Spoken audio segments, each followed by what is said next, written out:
Hello, I'm Todd Starnes. America is at war with an enemy our president refuses to acknowledge. The Islamic radicals want to exterminate all of us, gay and straight, Christian and Jew. And as we saw in Orlando, Florida, this enemy shows no mercy. 49 dead, dozens wounded, more bodies piled on the altar of political correctness. President Obama told us they have no definitive judgment on the motive of the Orlando jihadist. Now, the guy had reportedly pledged allegiance to ISIS and screamed Allah Akbar as he massacred innocent Americans. And still, the president says, we don't know why he did it. The same thing happened after Chattanooga and San Bernardino and Boston and Fort Hood. But did you notice what happened at the press conference just after the shootings?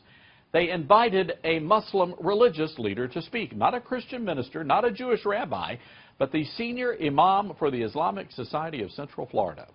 Now, why would they do that if the shooting had nothing to do with radical Islam? The imam said, don't rush to judgment, don't sensationalize the shooting, and he advanced the mainstream media's narrative about getting the guns. Well, with all due respect, the American people do not need a lecture from the senior imam of the Islamic Society of Central Florida, especially after an Islamist just slaughtered Americans on American soil. But amid the carnage and the devastation came acts of bravery and compassion. Police officers and first responders ran into harm's way to save lives. Hundreds of citizens lined up to give blood.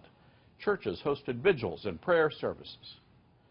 What happened in Orlando is not about the political community or the religious community or the LGBT community. It's about the American community, our community. And not even a jihadist can destroy that. I'm Todd Starnes.